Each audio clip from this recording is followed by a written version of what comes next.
I am happy to be here with your support group. Anisette asked me to talk about change. Certainly when you're diagnosed with lupus, you experience a lot of change. You might have been sick before, but your perception of who you are is different once you've been labeled lupus patient, SLE, whatever it is, whatever nephritis, whatever extra things you have. And sometimes we resent change because we know that when we get older, things are going to change. We're going to probably get some arthritis, we're probably going to get some high blood pressure. But when we get lupus, most of us are in childbearing years, and we're not expecting those changes to come and hit us that early. So we are ambushed by these changes. But the truth is, change happens every single day. Tomorrow you will not be the same person you are today. Hopefully you will be enlightened from our talk tonight, and that will be a good thing. So I thought I would start with this wonderful story from the book, Who Moved My Cheese? How many of you know that book? All right, so this will bring it to you. You got Snip and Scurry, two little mousies, and you got Hem and Haw, two little guys, and every day they go to the cheese station in the maze and they eat cheese. And one day they get there and there's no cheese, and they don't know what to do. So they go to the second day, there's no cheese, and they're getting hungry. Well, the mice say, let's put on our running shoes and run around in the maze and find the cheese. And Hem says, I'm going to keep going to the cheese station. And after a while, Haw says, I'm going to go run around look for cheese. He doesn't always find cheese, but he tries. Now, the mice are happily getting cheese every single day, and Hem is sitting there starving to death, and Haw's running around at least trying to get some. And as he does, he leaves messages on the wall, because he's hoping that Hem will get out of the rut of going to the place where there's no cheese, and he's leaving him signposts. So here they are on your handout. Change happens. They keep moving the cheese. Now think, when you read cheese, health. They keep moving my health. This time I go to the doctor, it's pretty good. I don't have to come for 4 months. Next time's whoops, come back in 4 weeks. Right? So our cheese, our health, keeps moving, and we can't expect it to stay the same.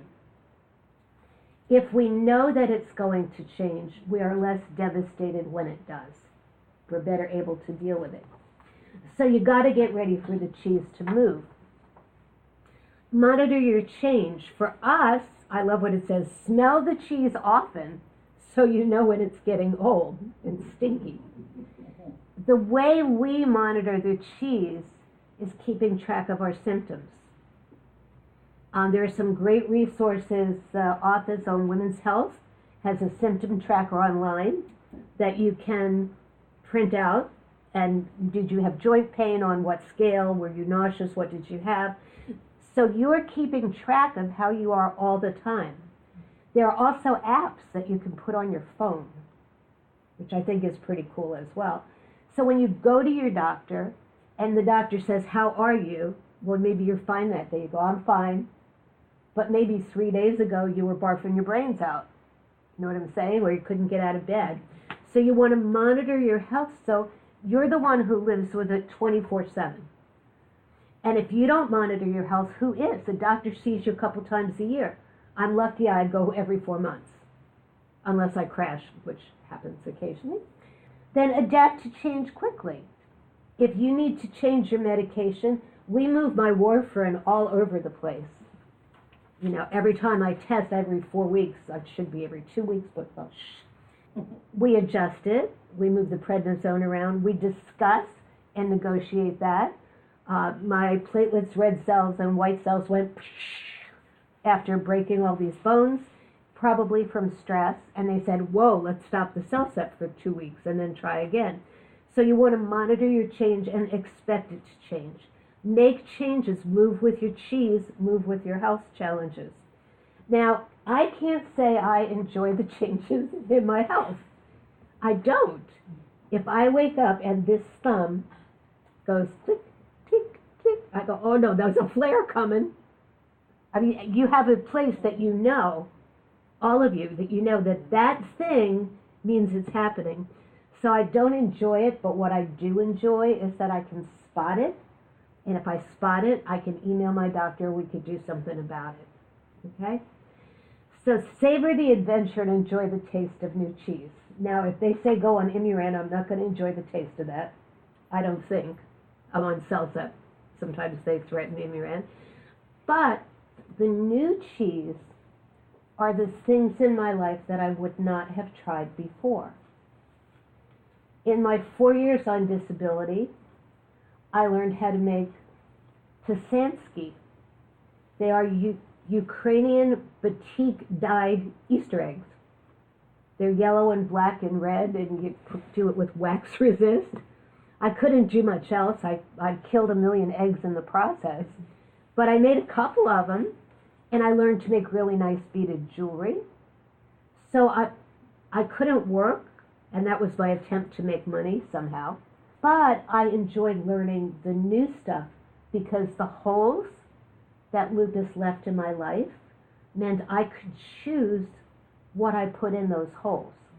I didn't have to keep staring in the hole of my life saying, oh no, I'll never be the same again. Oh no, I can't do anything.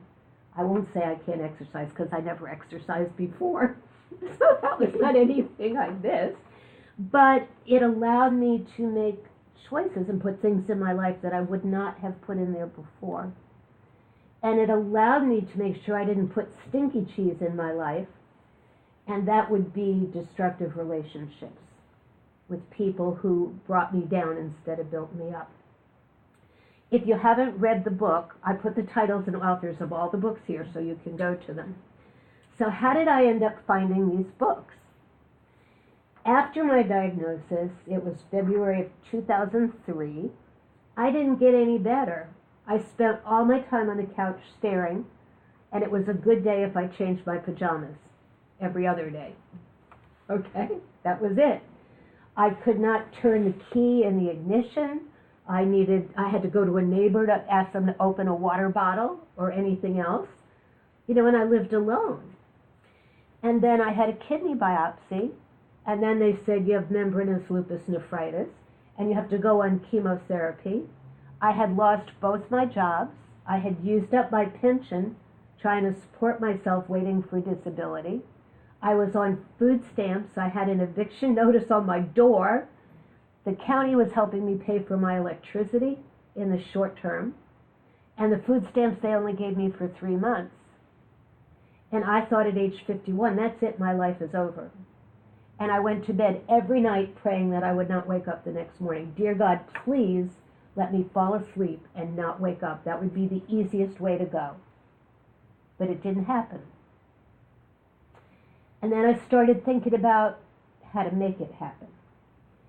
And I still had enough presence of mind to realize that planning your own death is not a healthy thing. And that I needed help.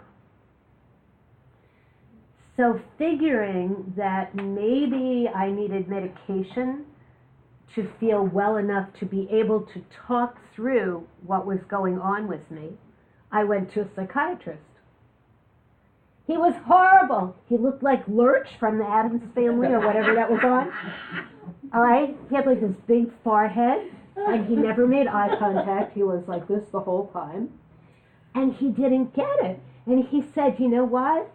I think you didn't know what was going to happen in the kidney biopsy. I said, yes, I did. I went and talked to the radiologist the week before. You're not going to poke a hole in me until I see who you are and talk to you. All right? I knew that's not it. My whole life is falling apart and I'm 51. This is it. I'm thinking of killing myself. So after a while, he gives me a prescription for Lexapro, a selective serotonin reuptake inhibitor, and he says, you could take this. I said, how do you know I have a serotonin problem? Right? Why would you give me something that has to do with that if you don't know? He said, we don't. I said, can you measure it? He said, no, you take the drug, we see if you feel better. He said, well, I read that SSRIs have a problem with like tamoxifan's efficacy, that's for breast cancer, post-breast cancer. I said, I brought the article. They hate when you do that. Here's the article. And he said, oh, I didn't know that. I said, well, now you do. So I left the prescription there. I did not take it. I was madder than a wet hen. How dare you not help me when it took every ounce of courage I had to go there and tell you that I want to kill myself, and you want to give me a pill and you won't even look in my eyes, for God's sake. So I'll have no money, I got nothing, but I got a library card. And it was that anger that I reached out for help and didn't get what I needed, that flipped a switch in me that said, I'm done with this now.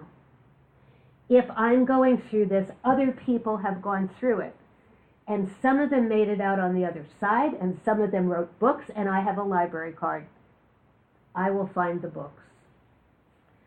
So like a good little student, I made bibliography cards and note cards because my cognitive impairment was so severe that I'd read a sentence and I couldn't remember what it was. So I had to write everything down. And on bad days, I decorated shoeboxes with wrapping paper and lace to put my index cards in. If I couldn't read or write, I could decorate the boxes. And pretty soon, I'd read everything in Hillsborough County on lupus and everything in Hillsborough County on chronic illness. And I started branching out. And I had a little bit of money here and there. I had a small church job. I played the organ in 2 little Presbyterian churches, made $100 a week total. I spent it on books. And the books made the difference. So when I thought about what do I say to you about change, I say that these books that I'm going to share with you were the most important ones that helped me turn around emotionally, intellectually, spiritually, in every way you can imagine.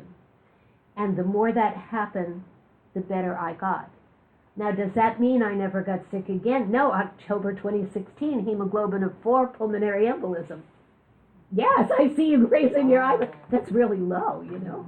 And I walked into the emergency room under my own 2 little feet. And a year later, costochondritis and pericarditis. And then 6 months later, broken knee, broken arm, not lupus related, but 1 month apart. So am I all better? No. Do I still take chemo? Do I still take warfarin? Do I still take prednisone? Yes, I do. The difference is it doesn't consume me anymore. And it did. So that's where we're going to go, is in adapting to that change. So the second book there is an amazing book. It's written by a lady called Susan Sontag, and it's called Illness as Metaphor. And this is why it matters. We attach moral judgment to sickness. As I lay on the gurney going to University Hospital, my girlfriend looked down at me and said, if only you didn't smoke, you wouldn't be here. Had nothing to do with it. But there was a moral judgment there. You didn't exercise enough. We judge ourselves. What did I do to cause this? I must be a bad person, right? I must not have eaten enough broccoli. I don't know what it is, but that's kind of what we do because we want to know why. Why do I have this? Do I have bad genes? Was I exposed to a toxin? Why? I must be bad.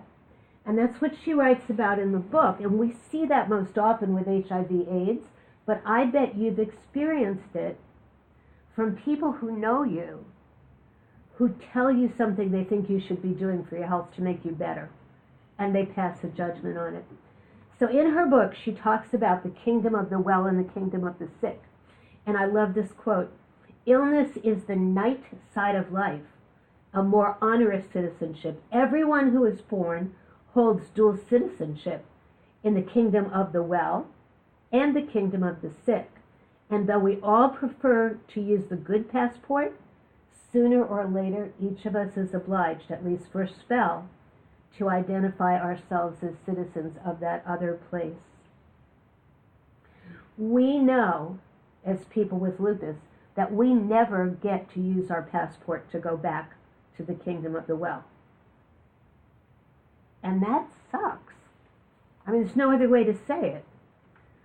It weighs on us constantly when we hear someone like this author who articulates, who says, we blame ourselves and other people blame us. Suddenly we are less ensnared by that blame because somebody said it. It's not in the dark. It's not in here. We've said it. There it is. The hardest book to read was On Death and Dying by Elizabeth Kubler-Ross. Oh my gosh. I was sure I was dying. I told everybody I was dying. The phrase I used is, I am actively dying. And other people would say, everybody's actively dying. I know I am more actively dying than anybody else is. We get wrapped up in that stuff, you know? But I thought maybe there's something here for me to read. But I kept the book face down on the table for 6 months or so. And finally I read it, and a light bulb came on, and that I realized that we are grieving for who we used to be, just as if we were grieving for a dead loved person. We are grieving for our lost hopes, our lost dreams. We're grieving for our health. We're grieving for our old life. And we can get stuck in that because it's not like you grieve in a straight line, even for a dead person you know. It's kind of circular. But when it's you, when you're grieving for yourself, every time you go give blood, every time you pee in the cup, every time they take your blood pressure, you're traumatized again because you are reminded that who you were is not here. So we are traumatized and face those losses over and over and over again. So looking at what she says about death and dying is denial. So it probably starts like this. I really don't have lupus. They got it wrong. It's something else. Or, I don't have to take the medication. Not taking your medicine is a form of denial. I don't have it. If I don't take my medicine, I don't have to remember. Every pill I take reminds me that I have it. If I don't take the pill, I don't remember. Shock. Maybe a couple weeks I just sat there staring. All right, what does this mean in my life? And that denial and that shock is a gift. At the beginning, it's a buffer. Because if we had to face the whole picture of losing ourselves all at once, we would go mad. Then we get angry. And we often take out the anger inappropriately. We snap at other people. We flip them a bird. Yeah. I do that. We lose patience. And if we happen to be on high doses of prednisone, it's amplified. All right? It's amplified. Then we start bargaining. I'm going to go on the keto diet. I'm going to go on the autoimmune protocol diet. I'm going to take Lupavita vitamins, which, by the way, look at what's in them. They are far from complete. Don't waste your money.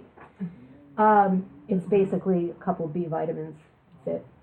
But I'm going to do this, and I'm going to do all these things that I can go off my medication. And I see this on the Facebook pages where I hang out at night, where people almost brag that they're not taking medication, with the implication that if you're taking it, you're not strong enough, you're not trying hard enough, you don't want to get well. But we bargain and we try to do these things, and finally, if we're lucky, we accept it until the next time we go to the doctor. And they say, you also have elevated liver enzymes this week. Boom! There it goes again. So when we recognize that, because all this is going on in our heads subconsciously, and it makes us tired and it makes us sick. Because those thoughts trigger stress cascades in our body. They make different chemicals, and they ramp up our immune system and get it more active under stress. And when our immune system gets more active, it causes us more problems, which means more medical interventions, and we're circling the toilet. So when we can name it, when we can know what's going on, it has less power. In the Old Testament, when Moses goes to the burning bush, he says to God, what's your name? Tell me what your name is so I can tell the people. In that culture, the Egyptian culture he grew up in, if you knew a God's name, you had power over the God. And God said, yeah, my name's I am. That better be good enough for you. For us, though, knowing the name of what our feelings are allows us to have control over them. The next book is one of the first ones I read.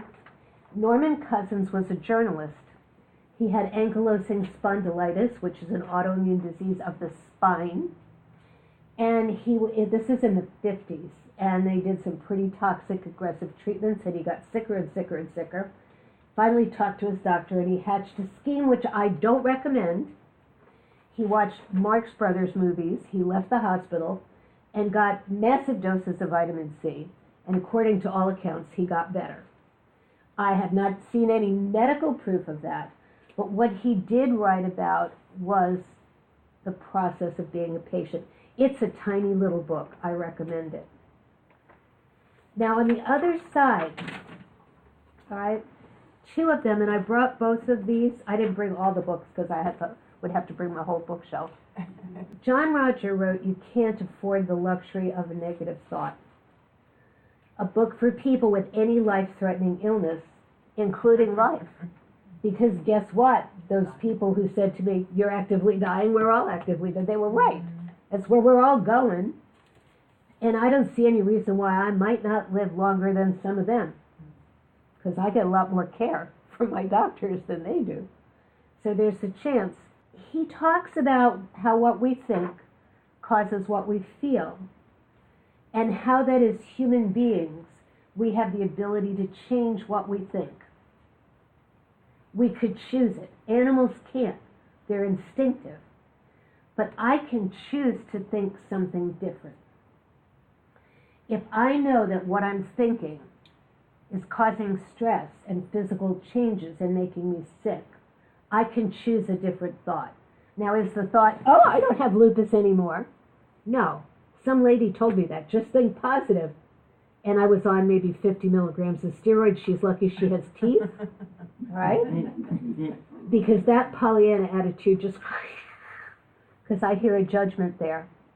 You don't really want to get well. If you did, you think positive. You've heard it, right? You know it. You've heard it over and over and over and over again. But you don't know why it upsets you. But you do now. Okay, you do now. So do this for me for a second. Power of your mind. Close your eyes if you're comfortable. And I want you to imagine that you're holding a big, fat lemon that's cut in half. Imagine that you're smelling the lemon. Tart, lemony. Now you take a bite out of the flesh of the lemon and the juice runs all over your mouth. Whoa, lemon. Open your eyes. Did you make saliva? Did you pucker a little bit over here? Of course.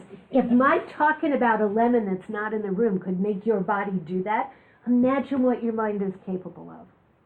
I'm not saying it'll cure your lupus. I'm not. But I'm saying it can make your life better if you learn to harness it. So you think about that lemon, and there it is. So I'm going to give you an example, personal example for me with medication. Now, I know y'all read the inserts, and you know all the things that they can cause, right? Mm-hmm. Every time I took CellCep, I went, oh no, it could cause lymphoma. And every time I took prednisone, I said, it can cause brittle bones. I have them. Cataracts, I have them. Diabetes, I don't have it. High blood pressure, pre-hypertensive. Or diabetes, all these other things. You know what all they can do. You take Plaquenil, you go like, I'm going to go blind any minute if I take this drug. I could give you a whole lecture on Plaquenil. We won't do that. And so every time I took the medication, I thought about the bad things it could do, which made me feel worse. And then through my reading, I decided, how can I reframe this? How can I do this so that taking medicine is not a negative experience? Not easy. So I made up a little saying and I taped it on the mirror. And it says, I live alone, so I can tape stuff anywhere I want. It doesn't bother anybody. Cat doesn't care. I am thankful that I live in a time and a place where I could be diagnosed with lupus and not just die from it. I'm thankful I live in a time and a place where there are really smart people who thought up treatments to make me somewhat better. And then I would think about what each medicine does. This CellCept allows me to keep my kidneys. This prednisone relieves my joint pain. This warfarin means I'm not likely to die of a blood clot. Down the hatch. And I did that every day, 3 times a day for 6 months. And my kidneys were doing better. And my rheumatologist said, oh, I think we could start cutting back your CellCept. And I cried. He said, why are you crying? I said, no, I'm afraid to go off it now. He said, you cried when you went on it. That's how you can use your mind. I didn't realize how powerfully that took hold of me until I cried when he threatened to take me off it. So we ruminate. That's like a cow, you know, they eat the grass and then they barf it back up and chew on it for a while and swallow it and barf it back up. We do that with those thoughts. And we catastrophize. My catastrophe, it would have made a great movie. I would die alone in a nursing home that smelled of pee, where people only gave me a shower once a week and my roommate pooped her bed. That was my catastrophe. It went on. I mean, it just went on and on and on. Every time I went back and chewed on it again, it was a better horror movie. What do you think that did to my stress hormones? So, not in his book as much, but in some other books I've read recently about explanatory style. And here's the deal. The negative explanatory style is this is permanent. My lupus is permanent. This is the way it is. It's never going to improve. It's only going to get worse. That's it. It is pervasive. It fills every corner of my life. There is no part of my life not touched by lupus. It's not true. Only if you let it. And finally, it's personal. The universe hates me. That's why I have this. Or I deserve it. So that explanatory style that we ruminate on over and over and over again makes us sicker. The people who bounce back have a different style. They have a commitment to being the best they can. They see it as a challenge. And they have a sense of control. So when I was in for a pulmonary embolism and the hemoglobin of 4, I went into the ER and I said, I need blood, oxygen, and Solu-Medrol. Because. And they said, we'll tell you that. I said, okay. So they put the oxygen thing on, and a minute later I had oxygen. They got the blood work. I was in intensive care. And people were ripping off my clothes, and 6 people were all around me. And I would pass out periodically because I had no blood.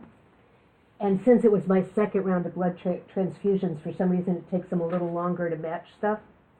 Every so often, I raised my finger because I couldn't lift my head up, and I said, I want you to know this is not my first rodeo. I got better before. I'm going to get better again, and if you're going to treat me, you have to believe it. Boom, passed out again. Sometime later, it's not my first rodeo. The next day, they put me in a room, right, with those evil things on your legs that go vroom, vroom, vroom all night, right? And I decide that if you want to get out of the hospital, you got to do 3 things. Pee, poop, and take a shower. No, walk. Goes in. So I got out of the bed and I walked around the hospital on the 8th floor of Tampa General. I did laps 4 or 5 times a day. I stopped at the nurses' station so they would notice me. Sometimes I brought them cookies. And I took my IV pole with the heparin in it, and I stole some IV tape, and I made ribbons and streamers, and it had a pink piece of paper, and I named my IV pole Katharine Hepburn. And I walked up and down the hall introducing her to random people. I am lucky they didn't think I had neuropsychiatric lupus. However, even under that circumstance, now I'm a veteran. This is like, 15 years after the first adventure in the hospital. Now I'm good at this stuff, right? I'm getting out of here. So that's that resilient explanatory style. If you examine how you feel and what you think about lupus, and you see whether you think it's permanent, pervasive, and personal, or a commitment, a challenge, and control, you can choose to think differently. You can train yourself. Probably the most important book, and we're coming close to the end, and then it's open for you, is Full Catastrophe Living by Jon Kabat-Zinn. Using the wisdom of your body and mind to face stress, pain, and illness. Jon Kabat-Zinn is at the University of Massachusetts Stress Reduction Center. His work grows out of Herbert Benson's relaxation response. Some of the work of Joan Borisenko, I think, is amazing. And they work with people who are extraordinarily sick, giving them 8-week mindfulness-based stress reduction courses. I have taken that course twice here in Tampa. The last time I took it was at the Center for Mindfulness on Nebraska, and I happened to end up in the hospital right in the middle of it. So it doesn't prevent it, but it allows me to be aware of what's going on with me right now. And I love what he says. If you are breathing, there is more right with you than there is wrong.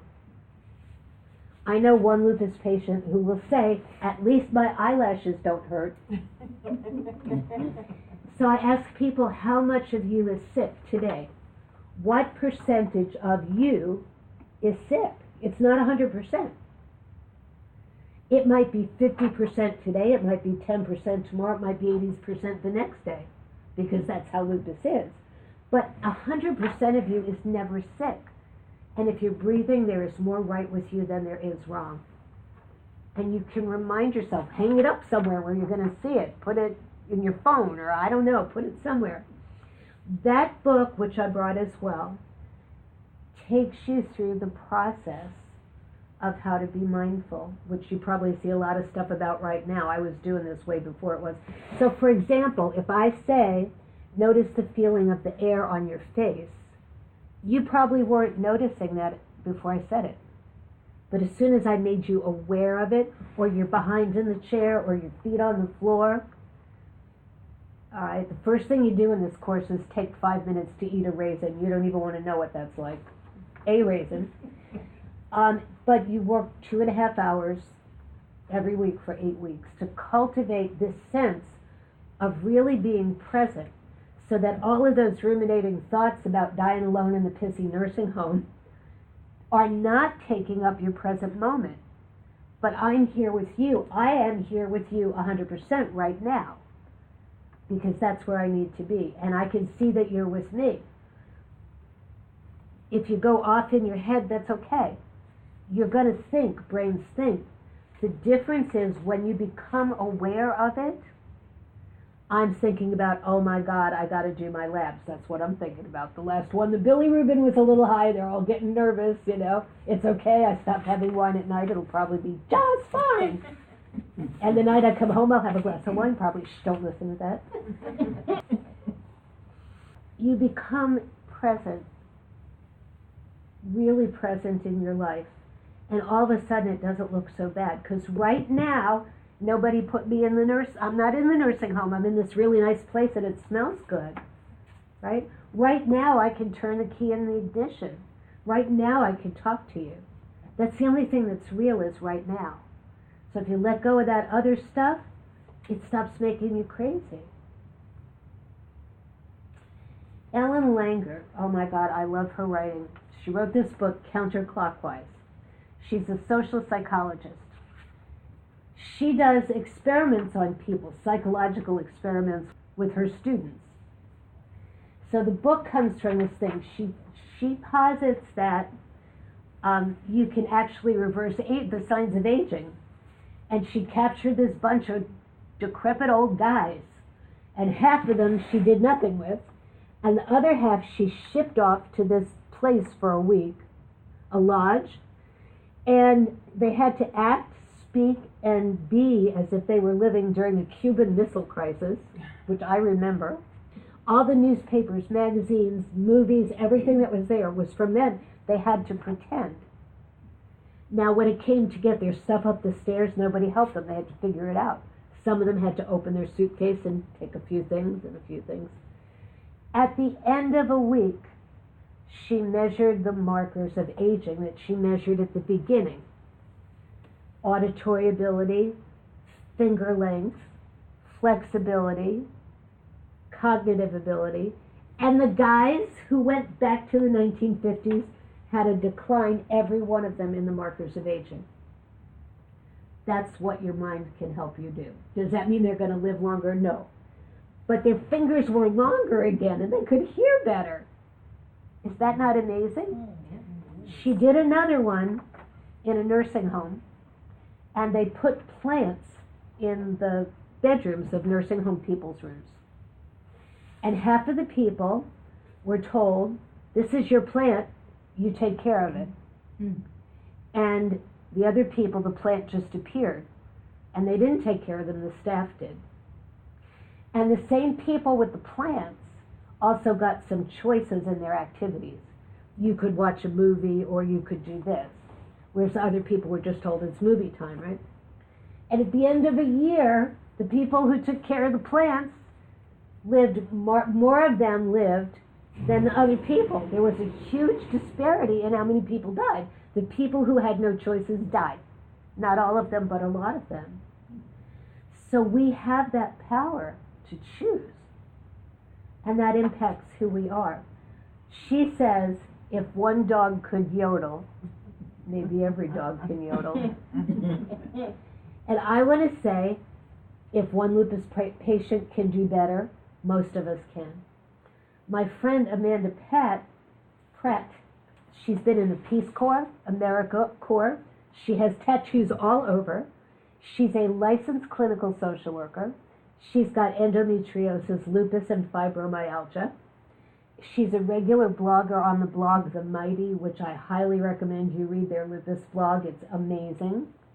All right, and submit a story to it. It's called The Mighty.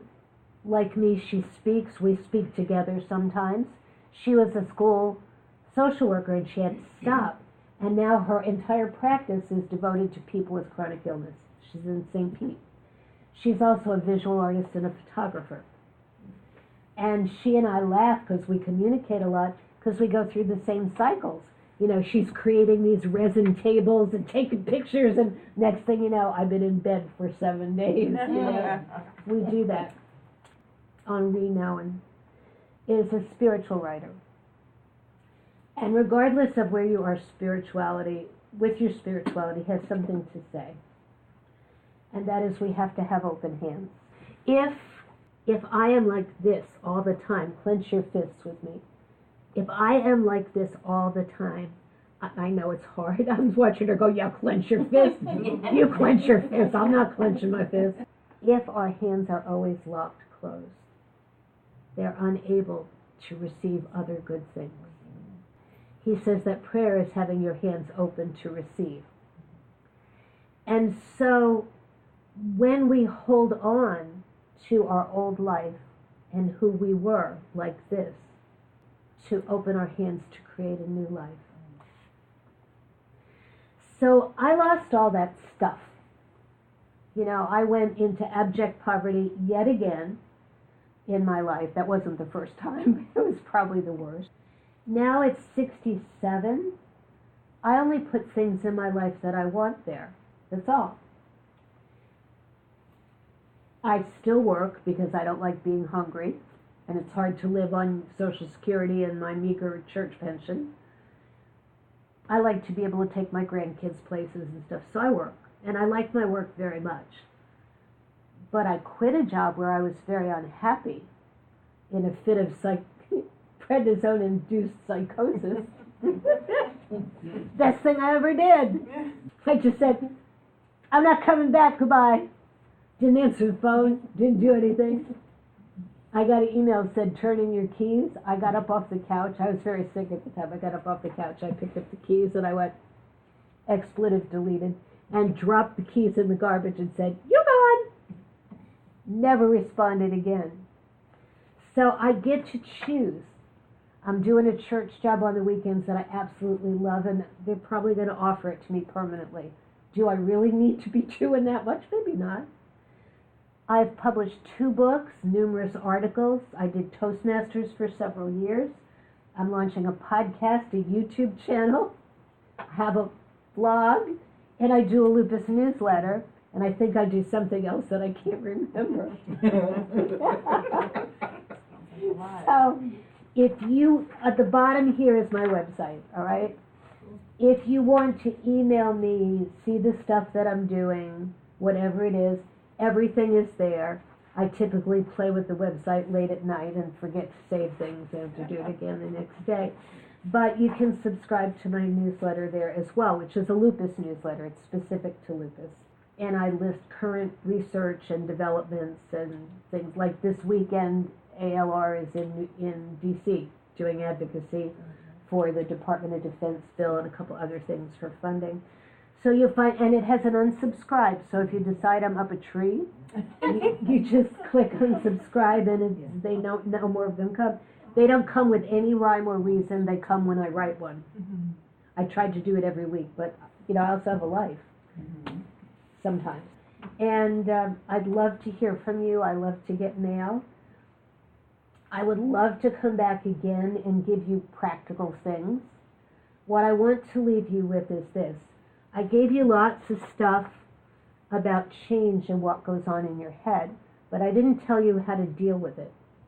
So I'm going to give you 3 ways, all right? And I'm going to encourage you to do that. One of them is to meditate. Meditate does not mean to turn your brain off. It means just sit there and pay attention to what thoughts are running through. Don't hold on to them and weave stories about them. Just when, oh man, I thought about the nursing home again. I think I shouldn't have had beans yesterday. These pants are too tight. Oh wait, I'm coming back to it. So you become aware, because you can't change what you're thinking unless you know what you're thinking. You can't know what you're thinking unless you shut up and watch it. The one I do more often is every morning I get up at 5, yes I do, and I journal 3 pages longhand. Anything that comes in my mind, anything, goes on the paper. Nobody's going to read it. I have a shelf in my room, in my closet, this wide, this much of journals. Every day. Except when I broke my arm. I couldn't hold the pen. When you write it down, it becomes concrete. It's on the paper. You can examine it. It's not this mystical hold over you anymore. It's got a name. It's there. And anything you write, it doesn't have to be about lupus. Anything you think, because it helps you get what's here out here. And when it's out here, you can do something with it. And if none of that works, I recommend a licensed clinical social worker. Psychiatrists will give you drugs. If you're suicidal like I was, maybe you need it, but I didn't take. Oh, I didn't tell you. I went back to him 3 weeks later. Lurch. And he said, oh, it looks like you're doing so much better. And I hadn't taken the prescription with me. And I said, really? And I said, look in the chart. He said, what? I said, look at the chart. He opens the chart. Out flies the Lexapro prescription onto the floor. He picks it up and he has a Lurch baffled face on. He said, I don't get what happened. And I leaned over. I'm going to leave you with this last part, okay? And in a stage whisper, I said, I got a huge plunger and I got my head out of my ass. I never went back.